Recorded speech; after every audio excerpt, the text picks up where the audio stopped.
Alright, now that it's Christmas Eve, of course, we're talking more about awards potential movies.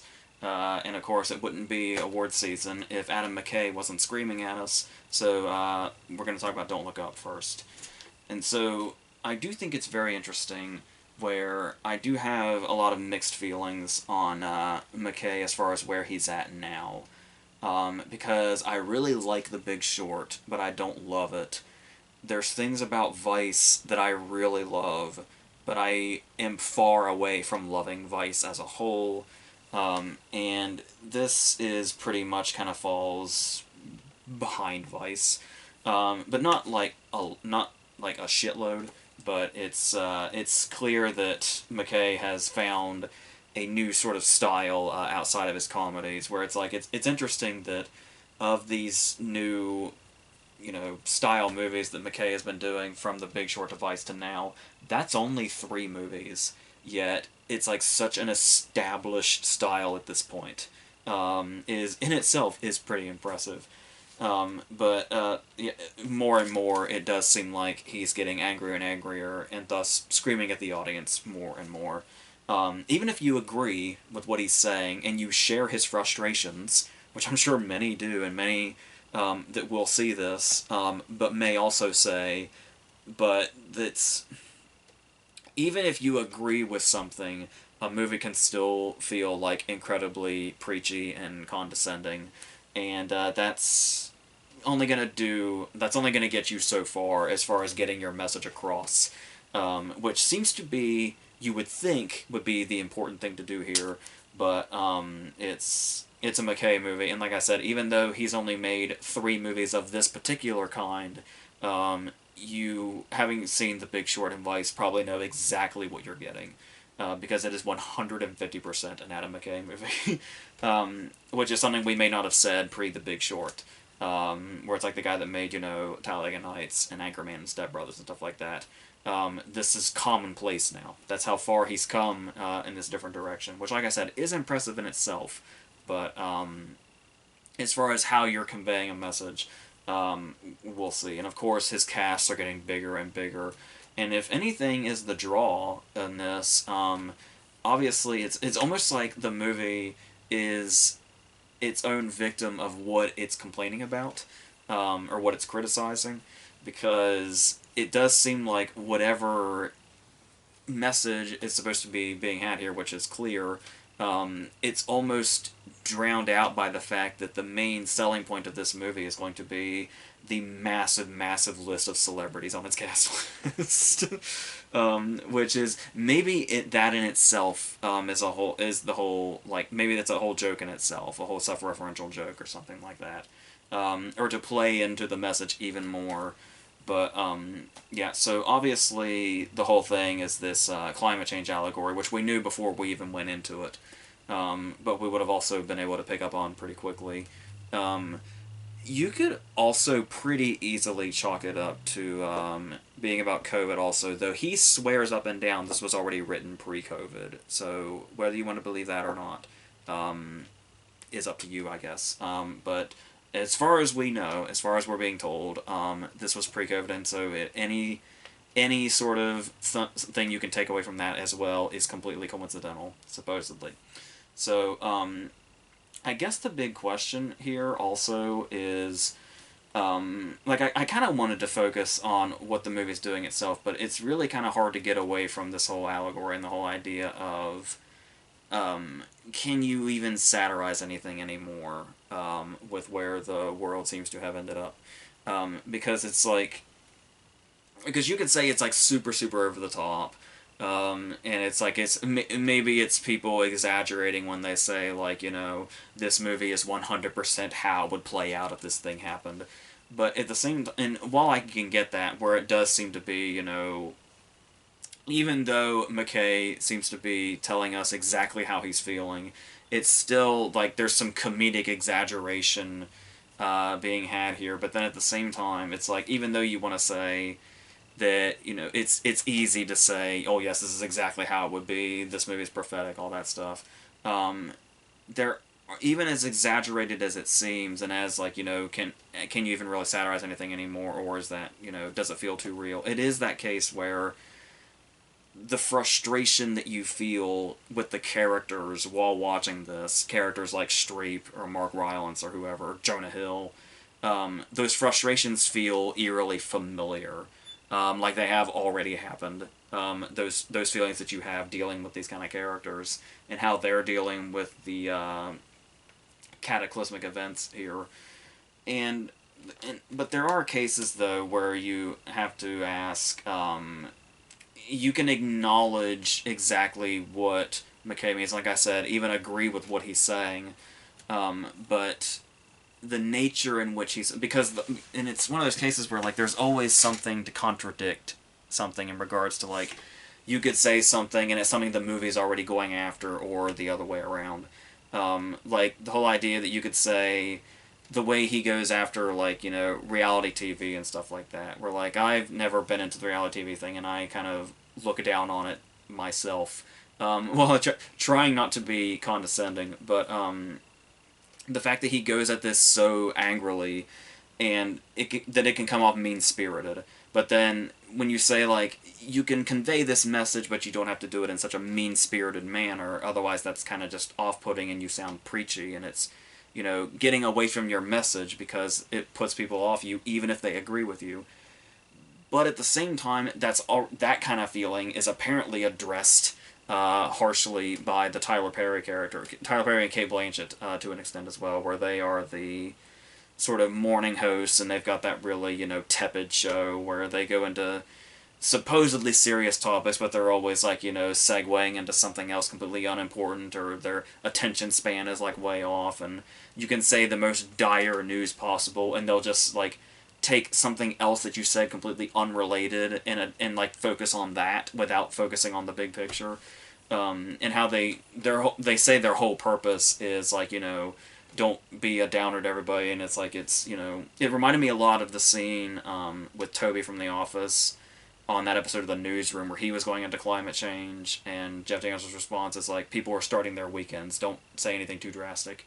And it's like they're trying to water down bad news, and it's like I get criticizing him for being mean spirited on this topic is basically him addressing that with that also, where it's like, why are we being so nice about everything and stuff like that when it's this crucial. But it is still like there's the thing though, is like there's plenty of like climate change documentaries and stuff like that. DiCaprio takes part in many of those, and it's like the job of this movie is to kind of do what Tyler Perry's show in the movie is doing. And and you already made that choice by going the satire route, by going the fact that this could be classified as a comedy route. And so there's kind of a lot of confusion of where this is coming from in regards to how it wants to approach you, the audience, because obviously, as we saw in stuff like Vice, McKay's approach is to just basically grab the audience by the throat and just scream your frustrations into their face. And especially since this movie is bordering on 2.5 hours, the question is how much are you going to be able to get the point across before you are alienating? And like I said, we just go in circles. It's just a constant loop where it's like, if you feel like it's alienating, are you the stupid characters in the movie or whatever?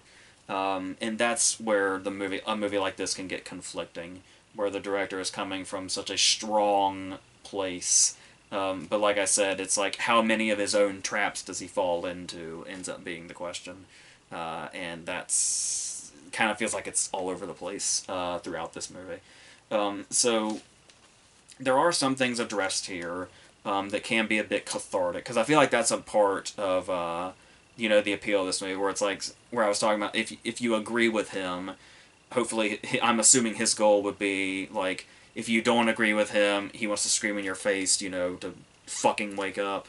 But if you do agree with him, maybe it'll be cathartic for you that this movie is screaming what you are thinking that is unheard.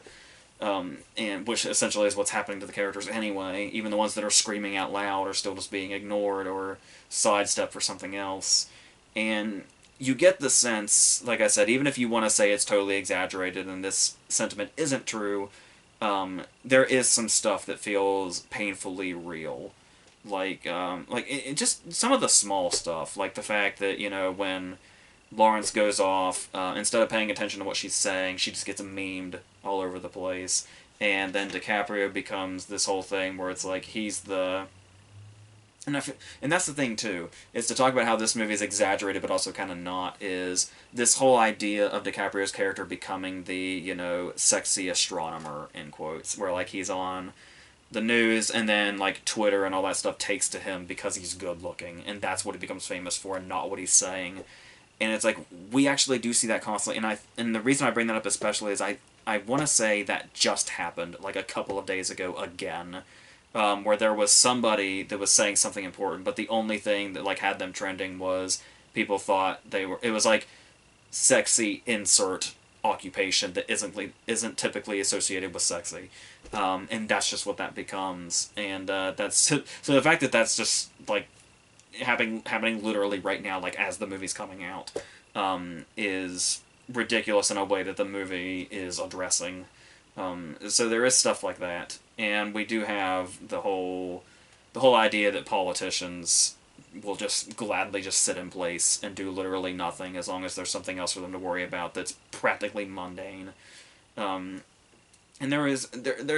they can get pretty on the nose, of course, with to say an Adam McKay movie's on the nose is redundant anyway, but like when you get shots of like Meryl Streep lighting up a cigarette next to a flammable sign, stuff like that, where it's like that's the kind of on the nose you can really expect, even when the movies are, and that flammable scene is late in the movie too, so it's like it's really beating you over the head for a straight nearly 2.5 hours, and it's really how much you can take to that. But another thing about McKay kind of falling into his own trap is the fact that one of the big things here is the short attention span of people, where it's like they get distracted really easily by whatever's on social media or whatever, which is really funny because we had a lot of fun talking about his and Hank Corwin's editing style when Vice was out, and how everything is choppy seemingly for the sake of being choppy. And a lot of it feels very, like, you can tell that he's maybe trying to say something, but it only makes sense in his head. But that's not appealing in, like, the David Lynch way, where it's like, well, David Lynch knows what this means, I'm just having a good time. But it's, in this case, where it's like, it's clear he's trying to say something super, super profound, by splicing all this together the way that he does. And like I said, there was a lot of stuff that was so inexplicable in Vice in regards to that, and pretty much the same thing goes here. I mean, a lot of it's obvious now with the whole climate thing, where it's a lot of it's like shots of nature and stuff like that, and endangered animals and stuff like that. So it's like super clear what he's doing. But then there's also the case where like scenes cut off really abruptly. Sometimes while characters are still talking, and you get the sense that the movie itself has a short attention span, and that's another thing where, like I was talking about, where you can't even really tell if that's his purpose. Like, if he's made a movie that's intentionally made like the stuff that the, in quotes, stupid characters in this movie, not always in quotes, sometimes there are genuinely stupid characters in this, of course, but that would keep their attention is the way it's just constantly flashy. I don't know. There's so many mixed messages. I really don't know what to do with this. I guess the one thing you can acknowledge is performances. I don't really recall one that's like particularly bad, or stands out as lesser. So, some of them just come and go. A lot of them just feel like cameos. But then there's other characters that feel like they are here for a while, but they don't really have much purpose. Or their purpose is, taking away from the story itself. What's interesting to me, that really conflicts with what's being said here, is the Blanchett character, where I was wondering exactly what her place was in this and how big her part would be. And the whole movie is setting up that there's an urgency. And that's what McKay is screaming about, is urgency. Like, that's the whole point. So it does seem pretty counterproductive to have this whole Cate Blanchett subplot that basically has nothing to do with what's going on around them, and it's this whole, it goes into this really cliche direction. You just have, the direction it's going, and you just have to wait for it to get there and play out in the way that it does, have the characters react the way they're going to react. And it feels like too big a portion of the movie for a movie that's whole purpose is like urgency. Where it's like, oh, we know where this whole subplot is going to go. Why is it even here? It is a waste of time. And for a movie that's nearly 2.5 hours and already has this many other characters in it that we could be focusing on. Timothy Chalamet, for instance, Timothy Chalamet comes in like almost an hour and a half in. It felt like, and he's got some kind of purpose at the end here in regards to Lawrence's character kind of having a bit of an arc, a little bit, I guess you could say, in regards to the way that she sees this particular event. And Chalamet has a couple of funny moments here and there, just kind of doing his thing. There's one line in particular that stood out to me, where DiCaprio and Lawrence are driving and Chalamet's in the back seat, and he's getting ready to say something meaningful. So he asks DiCaprio, "Can I be vulnerable in your car?" Just of all the stuff in this, lines like that are the ones that are kind of sticking out to me. It's like that's just bizarrely funny, and I don't know why it's here, but that's the stuff that's working for me, weirdly enough. Because we do have characters here like Rylance, where he's got like he's this very bizarre sort of Steve Jobs, Elon Musk kind of thing. But he's also kind of robotic in himself almost, in this sort of comedic sense. But he's also one of those characters that's made to be super frustrating because of how much he doesn't budge, and it's stuff like that where you can almost imagine these characters, but they do have just enough hint of cartoonishness, to where you can kind of see where the satire is and not where it's just kind of trying to portray things the way they are or would be. And they do stuff that's like the Tyler Perry stuff, like I said, feels like a genuine frustration that you've probably felt before, watching similar things or interacting with similar people. At the same time, there is, like, if there's one just sort of petty thing I'd have to throw out there that may not, mean anything to other people, it would be, for as much realism as it's trying to grasp as far as how this would come, I've noticed a lot of satire, a lot of the gray satire is really good with, like, naming characters, where their characters were, like, you can imagine characters with people with those names in the action, where, like, you just hear a name and it's like, that's definitely a name that goes with that kind of person. You would think this movie would be chock full of that, but the names of the characters in this felt a little too off to me. Like they aren't names that you can imagine in like actual pop culture. Like I said, I know it's a weird, small, petty thing to criticize, but hopefully some of you know what I'm talking about. And like I said, that's the kind of thing where I felt like it's just one of many things where they could have really nailed down the whole satire of it. But it's, like I said, the line is so blurred now in regards to that, and it's like it's a hard thing to do anyway, and the way this movie has such a visceral approach to satire but also portraying things as they potentially are, it gets lost. And like I said, even if that's the point, it just still feels so messy and unfocused, and exactly like what's him doing something intentionally to make the point even more obvious, and what's just him falling into his own traps. I don't know. The movie's, it's basically like a Rorschach test of a movie, I guess, is all I can really say. So, there's that. But it does have inspired moments in it, for sure. The Ariana Grande song is a great moment, and is where it takes, like, what it's been preaching this whole time and does it in, like, this such a grand way, where it's like, it's definitely feels like the most satirical moment in the movie, where they actually reach that without being overbearing, where it's saying everything he clearly wants to say, but in the most ridiculous way possible, and it's kind of amazing, so that's great. If there's one thing, if there's one cast member that I hate was as wasted as they were, this kind of goes back to the Blanchett subplot, and that is Melanie Lynskey playing the wife of DiCaprio.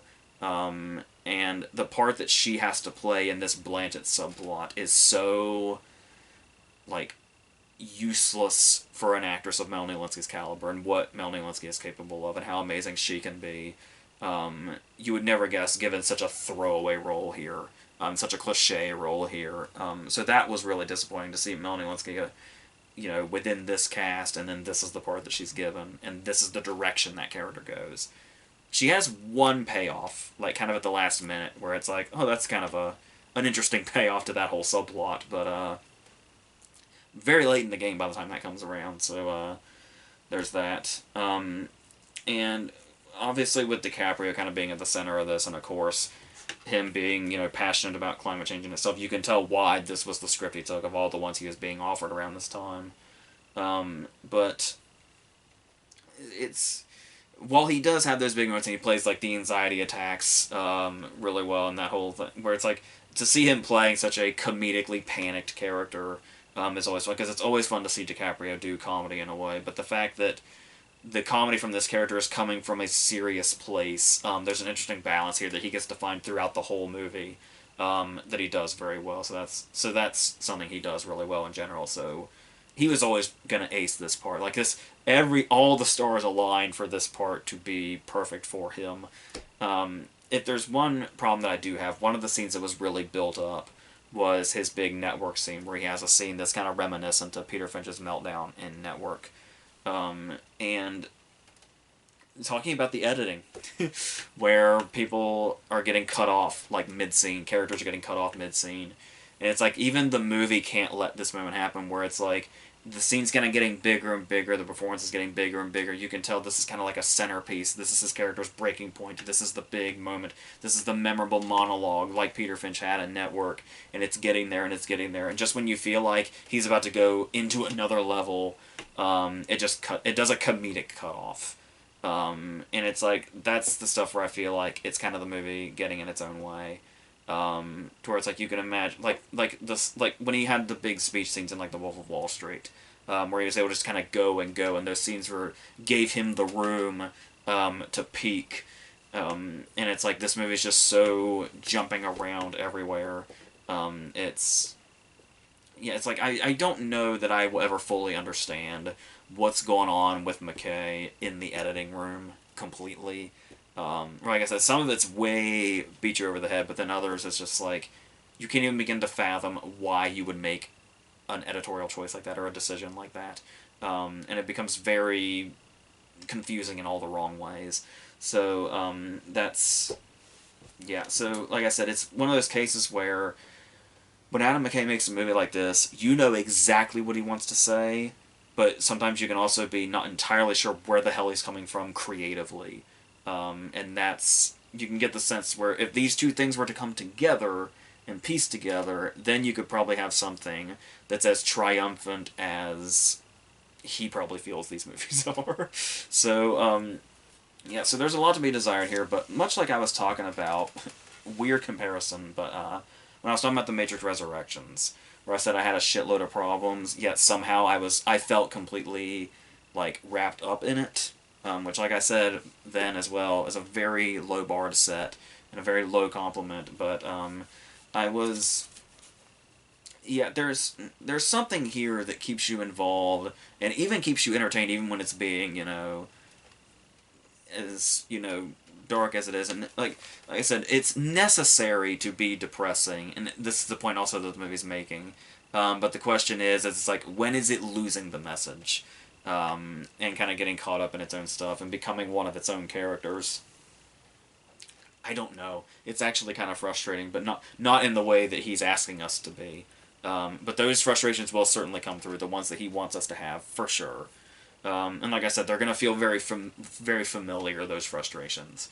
But if you've been watching, anything where people are just content just sitting in place and letting things happen that are preventable, for sure. But like I said, when you're getting that screamed into your face, it may not be as, it may be a little bit harder to get behind him in particular. Like, go, watch a documentary and do something, so like make changes in your life or something. But it's a mess of a movie, and these were a mess of me trying to compile these thoughts, so apologies for that, but this is the best I can do with this movie. And maybe if you've seen the movie, you get where I'm coming from, where just you just start talking and you see where you end up. That's it's like, once again, like the characters in the movie, I guess. So let's go on to Being the Ricardos, which is the very, very fictionalized Aaron Sorkin telling of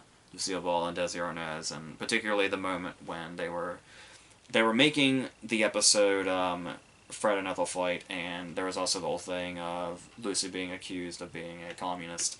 But as we said, these things may not have been, existing at the same time because Sorkin has these very theatrical reinterpretations of history and stuff like that. So you kind of got to know what you're getting into when you go into a Sorkin telling of supposed history.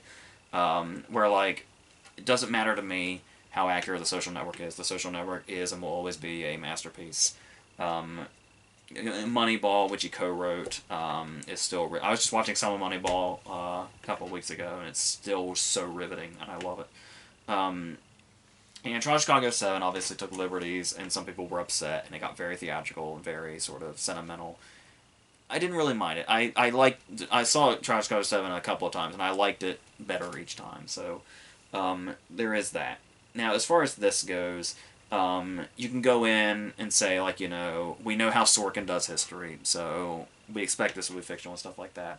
But the kind of off-putting thing here about that, where it might be harder to forgive it for taking liberties with history, is this setup where it's almost like he's setting up a documentary. It's clear they're actors, like how the older Carol is played by Ronnie Cox, obviously, but it looks like a documentary, which feels like it's setting up this whole idea of it might be a bit more truthful to the truth and to history and all that. It's like it's setting itself up more as something a bit more biographical, and giving us a real, true picture of this, and a real vivid picture, like, inside their lives in this particular moment. But that is not the case. And it's like, how much is that clashing with us like, the interview style with us knowing just how fictionalized it is? And is that choice the wrong choice? And is it getting us off on the wrong foot from the get-go? And then what's that going to do as a domino effect for the rest of the movie and how we feel about it? Well, the thing about it is, because everything in a Sorkin script is going to be moving, it does feel like we're kind of... Like, there are those movies where you feel like you're kind of thrust into the middle of a movie that's already on, and that can be, like, kind of jarring and get you hard to get involved in it. Typically, if anything, if Aaron Sorkin scripts are anything that are involving and you get wrapped up in them and sucked into them, and you, like every single next word you're just waiting on the edge of your seat for, and it's great, and you love that, and you get wrapped up in that. But then there's stuff where it feels like you're kind of thrust in the middle of stuff and you're playing catch-up. And it feels like we're thrust into the middle of, like, 3 different stories that we're trying to catch up with. Where we got Lucy and her dynamic with the cast and crew, and them, preparing this episode. Then we go back and we see, like, how they met, and we get that whole thing. And then there's this whole thing with the accusation against her. And it's a lot happening, and there's a lot jumping around, and it feels like we're kind of, like, just walked into the middle of something, and we're already lost, and we're trying to catch up. And if you're already feeling like you're lost and trying to catch up, when a Sorkin script starts, that's an unfortunate place to be in, because you gotta fucking sprint to try to catch up with that now. And that's the thing, is, like, is it the Sorkin-ness of it, like, is not helping this in regards to, like, I know he gets a lot of criticisms for everything being super, super showy, and him basically showing off what an amazing writer... Like, a lot of his writing is saying, just flat out, look how amazing of a writer I am. But there are those cases where, like, you can really appreciate that, when you get really involved in the characters, but it's like, these are people that people are already pretty familiar with, and already going in, people are really upset about the casting. There's just so much of this that feels like there were just obstacles from the get-go, that you are still trying to get over by the time the movie's, like, halfway over. Now, as far as, like, casting goes, obviously Nicole Kidman is, like, probably my second favorite actress. And it's so anything she's like her Grace Kelly movie, I even defended because there was the whole thing where it's like it didn't really look, she didn't look like Grace Kelly, she wasn't really acting like Grace Kelly, but that performance as far as from an emotional standpoint still worked. So it's like people are really, really, really bent out of shape that she doesn't really look like Lucy, and certainly Javier Bardem doesn't look like Desi. So people are really, really caught up on that, and I that's not the thing that I have a problem with because it's like is even if you got somebody that was like an identical twin to them, that person would still need to act.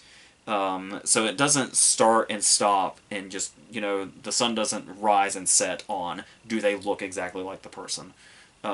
So if you just get even just an essence, that's all you really need to go on.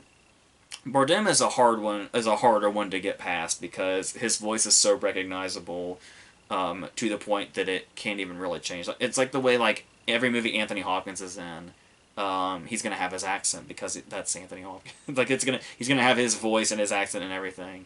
Like even when he was playing Nixon, it's like it's still clearly Anthony Hopkins. And I feel like while Bardem has played real life characters before, in this particular case, it's just very apparent that he can't really disappear into this role or anything like that. And obviously, Kidman has like makeup and stuff helping her, and she sounds a lot like her, which I feel like is necessary enough here. But like I said, I don't get too bent out of shape if they're whether they look exactly like them or not, as long as an essence is there and as long as like the spirit of that person feels like it's here. And there are portions of Kidman's performance that do feel like that.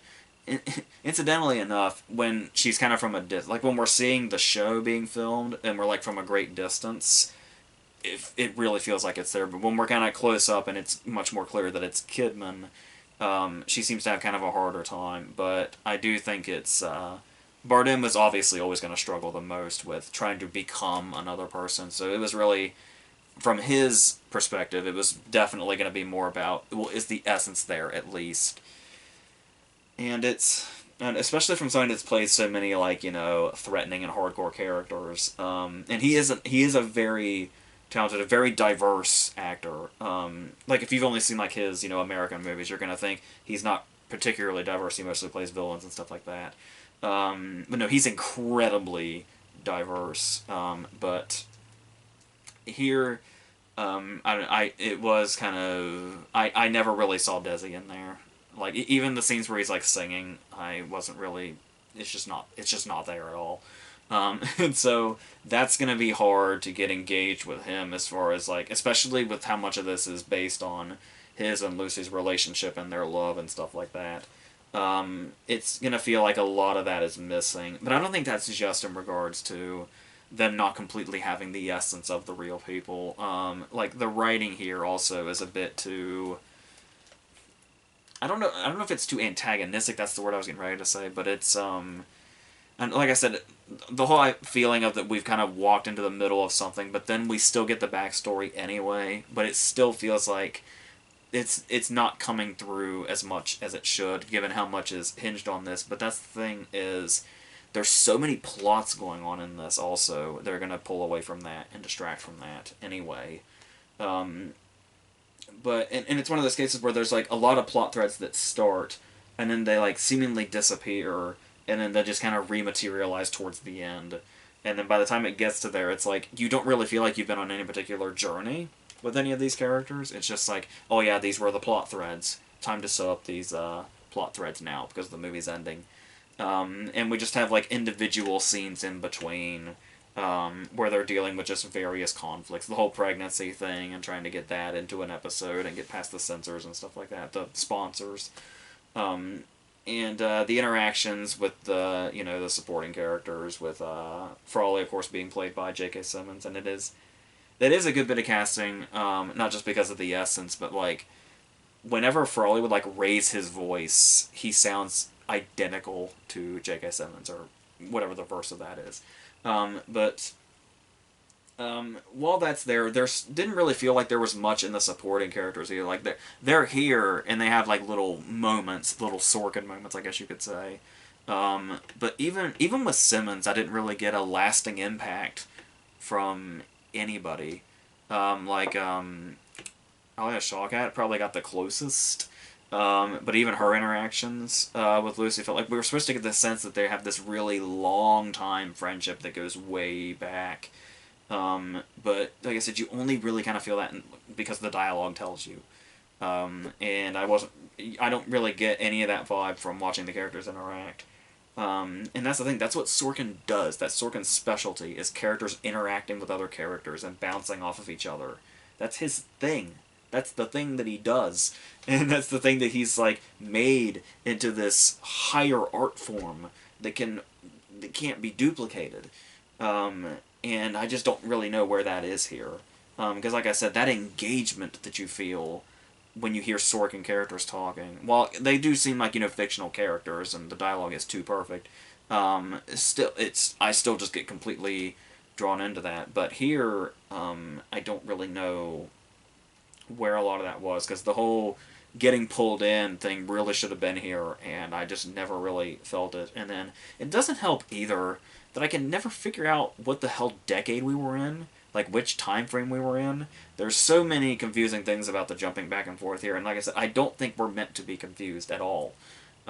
So that felt all over the place, that we never even knew where the hell we were half the time, I felt like.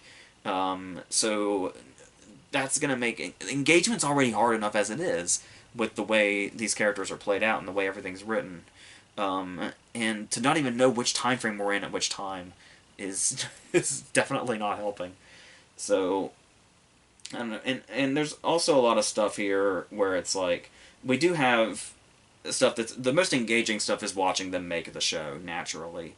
It's like movies about music, and just watching them build the songs is always the most interesting aspect. And here, the most interesting aspect is watching them, in the writing room and trying to decide how they're going to fix scenes and how they're going to make scenes funnier, how they're going to make them make more sense and add more logic to them, and thus make the comedy smarter. And to watch, Lucy from that perspective and see her as, like, this sort of hardened writer, and make sure the comedy is perfect but also logical. Because that was the whole thing where it's like, when you think of logic and comedy, literally the first thing you think of is Lucy eating the chocolates, because it was the only logical thing to do in that moment. That's such a number one rule in comedy, is that chocolate scene that's not even mentioned in this, but is what you think of when you think of Lucy's style of comedy. So